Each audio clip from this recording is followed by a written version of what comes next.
മലബാറിലെ +1 സീറ്റ് പ്രതിസന്ധി പരിഹരിക്കാൻ 138 അധിക താത്കാലിക ബാച്ചുകൾ അനുവദിച്ചു. മലപ്പുറത്ത് 120ഉം കാസർഗോഡ് 18 ബാച്ചുകളുമാണ് അനുവദിച്ചത്. എന്നാൽ മലബാറിലെ മറ്റു ജില്ലകളിൽ കൂടി ബാച്ചുകൾ അനുവദിക്കണമെന്നും പ്രശ്നത്തിന് ശാശ്വത പരിഹാരമുണ്ടാക്കണമെന്നും പ്രതിപക്ഷം ആവശ്യപ്പെട്ടു.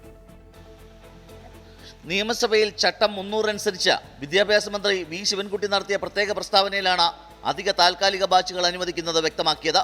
മലബാറിലെ സീറ്റ് പ്രതിസന്ധിയെക്കുറിച്ച് പഠിക്കാൻ നിയോഗിച്ച 2 അംഗ സമിതിയുടെയും പൊതുവിദ്യാഭ്യാസ ഡയറക്ടറുടെയും ശുപാർശയുടെ അടിസ്ഥാനത്തിലാണ് തീരുമാനം. സംസ്ഥാനത്തെ 2024-25 അധ്യയന വർഷത്തിൽ +1 പ്രവേശനത്തിന് 1ാം സപ്ലിമെന്ററി അലോട്ട്മെന്റ് ഉൾപ്പെടെയുള്ള മുഖ്യ അലോട്ട്മെന്റുകൾ കഴിഞ്ഞപ്പോഴും പ്രവേശനം ലഭിക്കാത്ത മലപ്പുറം, കാസർഗോഡ് ജില്ലയിലെ വിദ്യാർത്ഥികളുടെ +1 പ്രവേശനത്തിനായി പ്രസ്തുത ജില്ലകളിൽ താൽക്കാലിക അധിക ബാച്ചുകൾ അനുവദിക്കുകയാണ്. ഹ്യൂമാനിറ്റീസ് കോമ്പിനേഷനിൽ 59 ബാച്ചുകളും കൊമേഴ്സ് കോമ്പിനേഷനിൽ 61 ബാച്ചുകളുമാണ് മലപ്പുറത്ത് അനുവദിച്ചത്. കാസർഗോഡ് ജില്ലയിൽ 1 സയൻസ് ബാച്ചും 4 ഹ്യൂമാനിറ്റീസ് ബാച്ചുകളും 13 കൊമേഴ്സ് ബാച്ചുകളും ഉൾപ്പെടെയാണ് 18 ബാച്ചുകൾ അനുവദിച്ചത്.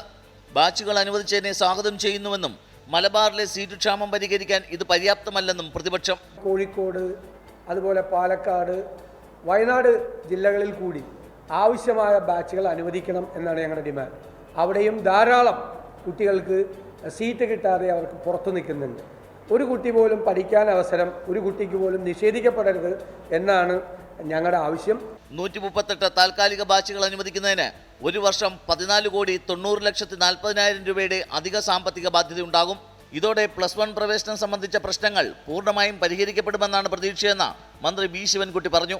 എന്നാൽ താൽക്കാലിക ബാച്ചുകൾ അപര്യാപ്തമെന്നാരോപിച്ച് പ്രതിപക്ഷ യുവജന സംഘടനകൾ പ്രതിഷേധിച്ചു. 24 തിരുവനന്തപുരം.